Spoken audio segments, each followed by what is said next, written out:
Jesus is not the Most High in Doctrine and Covenants 124, and the Melchizedek priesthood is not the same thing as the fullness of the priesthood. One of the most serious doctrinal errors being pushed is the claim that in Doctrine and Covenants 124 Jesus Christ is speaking about himself when he commands the saints to build a house for the Most High to dwell therein. The text does not say that. It does not imply that. It only works if someone first decides what the passage must mean and then forces the revelation to submit. In the revelation, Jesus is the speaker, but in verses 27 and 28 he speaks of the Most High and of what he may come to restore. That is third-person language, not self-reference. The plain reading is that Jesus is distinguishing himself from the one he calls the Most High. Build a house to my name, for the Most High to dwell therein. For there is not a place found on earth that he may come to, and restore again that which was lost unto you, or which he hath taken away, even the fullness of the priesthood. Doctrine and Covenants 124, 27-28. Jesus says my name, but then immediately says the Most High, and he may come. That is not identity language. It is distinction language. That distinction matters, because some are trying to erase it by saying that Jesus is himself the Most High in this passage. But if that were true, the revelation would read very differently. It would naturally say that the house is to be built so that I may come and restore again that which was lost unto you. It does not say that. It says the house is to be built to Christ's name, for the Most High to dwell therein, because there is no place found on earth that he may come to and restore again the fullness of the priesthood. Doctrine and Covenants 124, 27-28. The speaker is Jesus Christ. The one spoken of as coming is the Most High. The people trying to merge those two persons are not following the grammar of the revelation. They are overriding it. The same section makes the point even stronger by tying this coming of the Most High to something not yet present on the earth in the required sense. The revelation does not say, the fullness of the priesthood is already here in the ordinary ordinations you have already received. It says there is not a place found on earth where he may come to and restore again what was lost or taken away, even the fullness of the priesthood. Doctrine and Covenants 124, 28.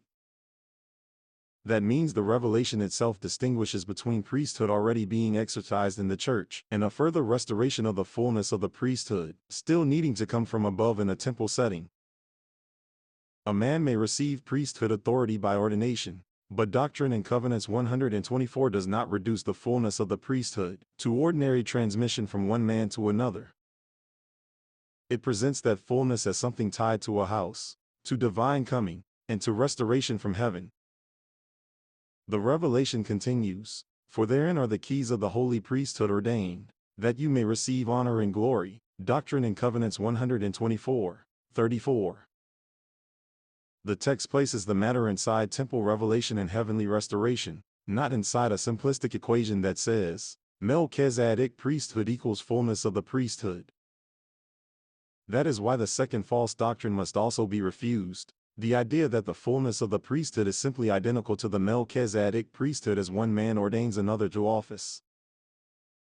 Doctrine and Covenants 107 does indeed teach that the Melchizedek priesthood is the higher priesthood, that it holds the right of presidency, and that it has authority to administer in spiritual things. Doctrine and Covenants 107, 8, 18.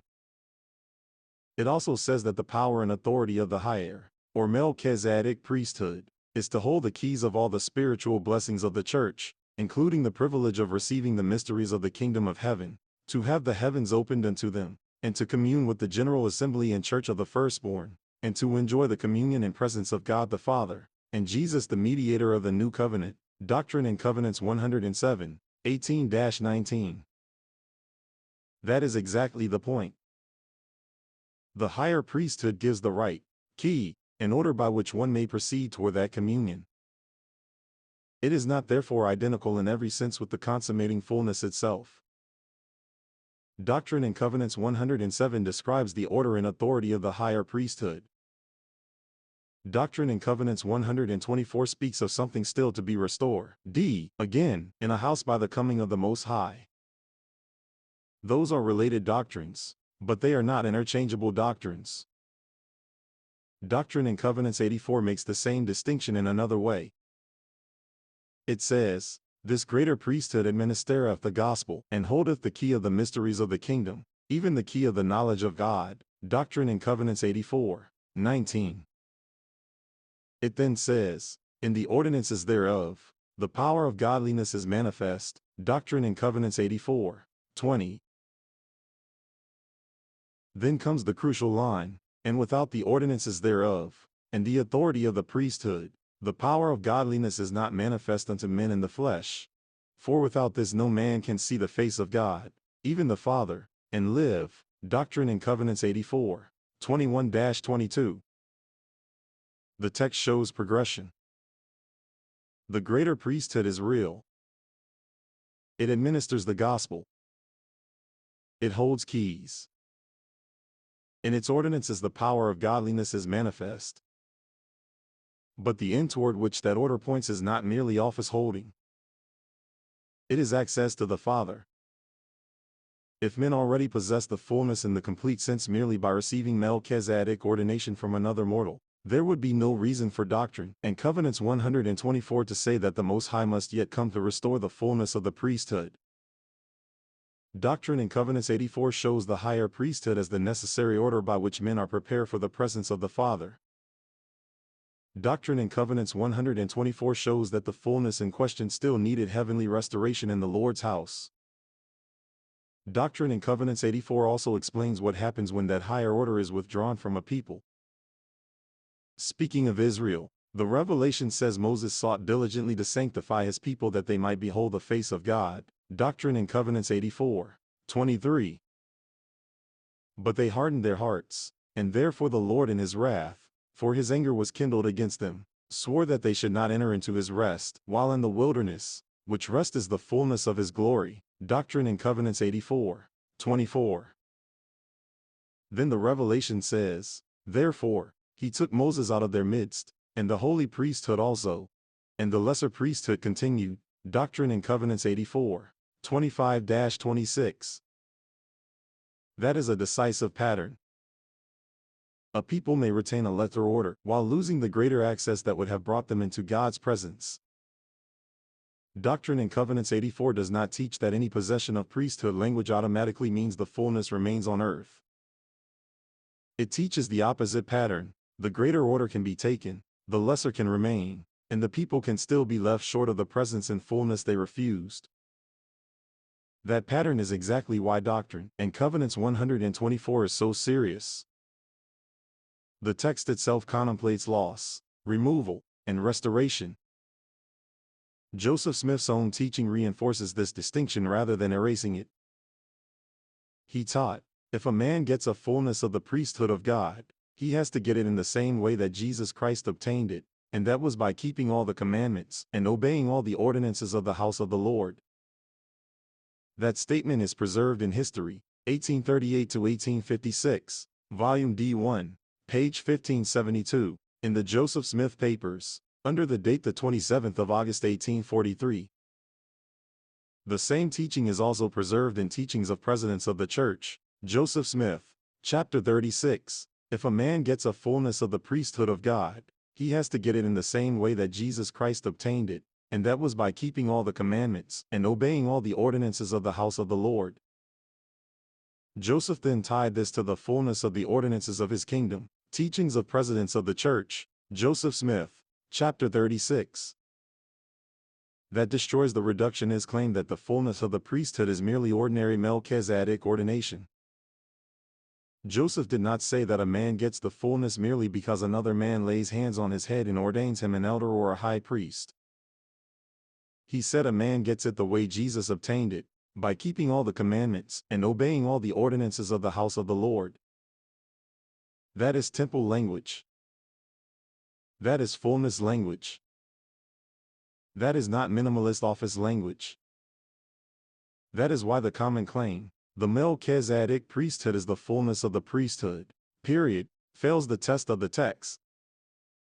The Melchizedek priesthood is the higher priesthood. Doctrine and Covenants 107 plainly says so. It holds keys of spiritual blessings. Doctrine and Covenants 84 plainly says so.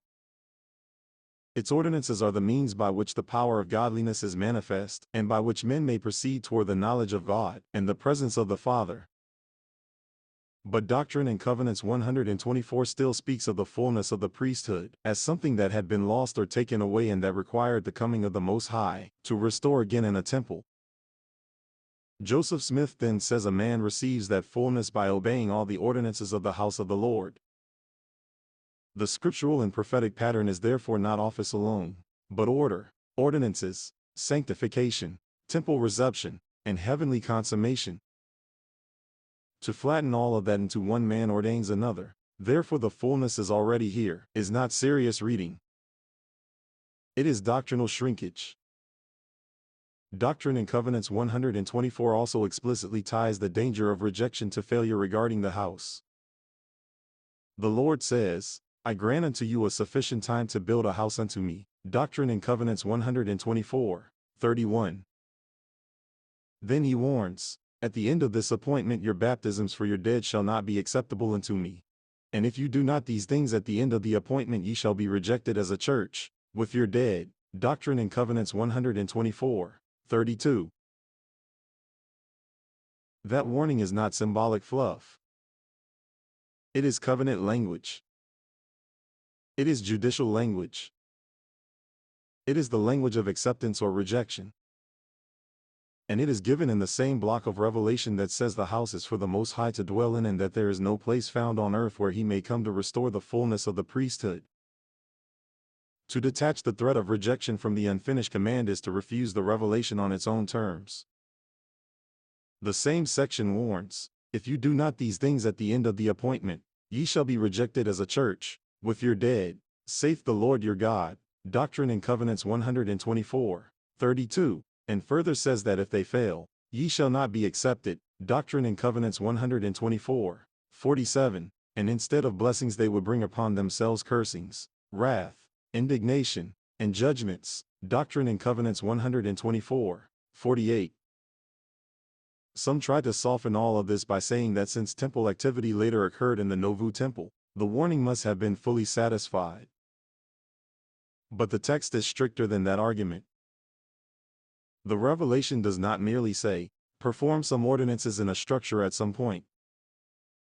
It says the house is to be built for the Most High to dwell therein, because there is no place found on earth where he may come and restore again that which was lost unto you, or which he hath taken away, even the fullness of the priesthood. Doctrine and Covenants 124, 27-28.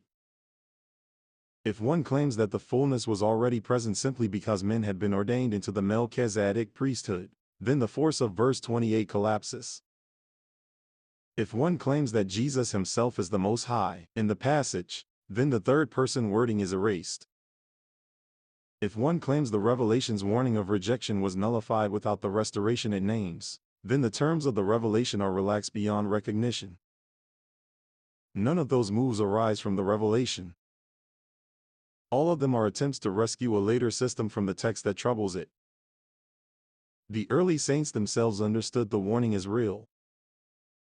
Wendell Mace later wrote, we had been told by the prophet Joseph that the Lord had given sufficient time in which to build the temple, and if we did not do it we would be rejected with our dead. That statement appears in Autobiography of Wendell Mace, page 131. Whatever else one does with later interpretation, that memory shows that at least some Nauvoo saints did not treat Doctrine and Covenants 124 as empty rhetoric. They heard it as an actual probation with actual consequences. Lyman White is also important here. A statement attributed to him reads, the church now stands rejected together with their dead. The church being rejected now stands alienated from her God in every sense of the word. That statement is preserved in Joseph Smith III in the Restoration, edited by Mary Odentia Smith Anderson, page 705. The same preserved material attributes to him the explanation that they had sufficient time to build the house, and if they did not build within that time they would be rejected as a church. That material must be handled as attributed historical witness, not as canonized revelation, but it still matters because it shows that this reading of Doctrine and Covenants 124 was not invented recently. Lyman White was remembered as reading the revelation in exactly the severe way its own language suggests. The doctrinal conclusion is plain. Jesus Christ is the speaker in Doctrine and Covenants 124, but in verses 27 and 28 he is not identifying himself as the Most High. He is speaking of the Most High in the third person. The one who must come and restore again what was lost is the one called the Most High. The revelation therefore distinguishes Jesus from the Most High in that passage. Second, the Melchizedek priesthood is the higher priesthood and is absolutely necessary, because without its ordinances and authority no man can see the face of God, even the Father, and live. Doctrine and Covenants 84, 21-22. But it is not therefore identical in a simplistic sense with the fullness of the priesthood, spoken of in Doctrine and Covenants 124. The revelation in Joseph Smith's own teachings place that fullness in connection with the house of the Lord, the ordinances of that house, and a heavenly restoration from above. Third, the warning of rejection in Doctrine and Covenants 124 was not decorative language. It was a real covenant warning tied to a commanded work. So this doctrine should be stated plainly. To say that Jesus is the Most High in Doctrine and Covenants 124, 27-28 is not careful exegesis. It is forced reading against the grammar of the revelation. To say that the fullness of the priesthood is simply the ordinary Melchizedek priesthood one man gives another is not a serious reading of Doctrine and Covenants 124, Doctrine and Covenants 84, Doctrine and Covenants 107, or Joseph Smith's own teaching about receiving the fullness through all the ordinances of the house of the Lord. The greater priesthood is the order by which men are prepared for the presence of the Father. The fullness of the priesthood is tied to the consummating order of temple ordinances and heavenly reception. And the revelation in Nauvoo says that the house was to be built so that the Most High could come and restore again what had been lost or taken away. That is what the text says. The mental backflips begin only when people decide they cannot afford to let it say it.